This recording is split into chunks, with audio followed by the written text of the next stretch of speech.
Hey, how can I help you?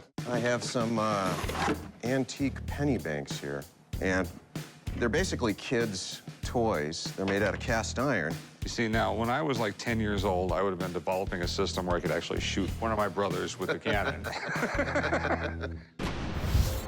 I came to the pawn shop today to try to sell my 4 antique cast iron coin banks. I see prices running $800 to $4,200. I'm really hoping for maybe $1,500 each, a little less. Yeah, cast iron banks were really popular starting 1870-ish. These right here were pretty expensive. You gotta realize, people who bought these were upper middle class. I mean, quite frankly, most kids didn't have a penny to put in a bank. Where did you get them? I got 3 of them from an island in Greece, and another one somebody gave to me years and years ago. All right, so these all work? Yeah, yeah. Okay, we have the artillery bank. Does the speaking dog speak? Well, not really, but he does move his mouth when she drops the coin in the little basket there. Okay. All right, and then we have Teddy and the bear. He pops out when you shoot him. We have William Tell. William Tell shot the apple off his son's head, but William Tell did not have a gun. He had a bow and arrow. These old piggy banks are really fun, and there's definitely a market for them. But they're almost in too good a shape. And you know what they say about things that are too good to be true?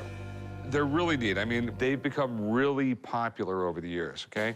Unfortunately, there's a lot of fakes made. Yeah. A lot of fakes. And just because you bought them in Europe doesn't mean they're not fake. As a matter of fact, probably faked more over there than they are over here. For as old as these are supposed to be, they're in really good shape. Yeah. If they're not reproductions, they're real nice.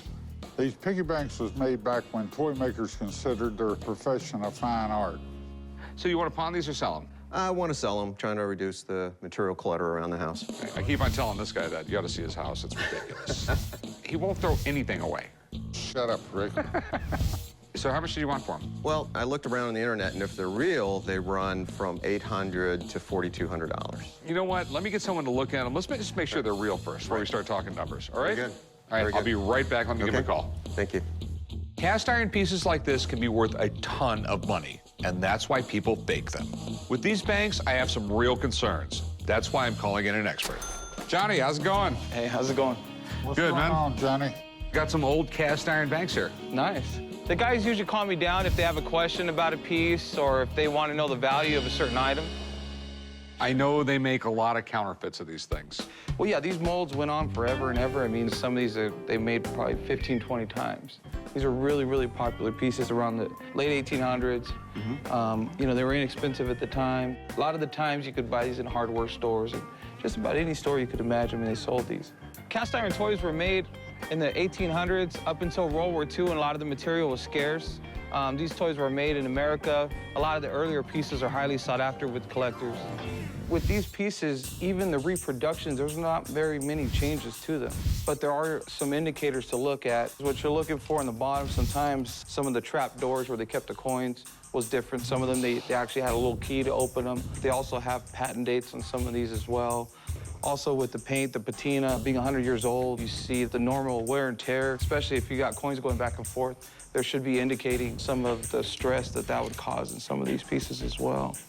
So what do we got here, Johnny? We got something worth anything, or we got a bunch of scrap metal? Well, after taking a closer look at these, Rick, what we have here are reproductions. We're not seeing what we're looking for in the original paint. Also in the bottom, I'm not seeing the stamps and the patent dates and some of the trapdoors and the other indicators that would say that these are originals. Also, these things were made in America, and you see the gaps in the molds a lot of times. American factories, they took a lot of pride in this stuff, and you wouldn't see those gaps in the molds.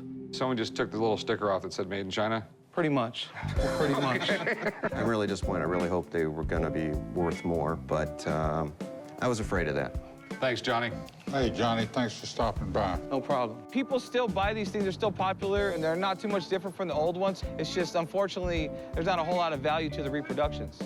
All right, so I'll give you $100 for the batch of them. Yeah.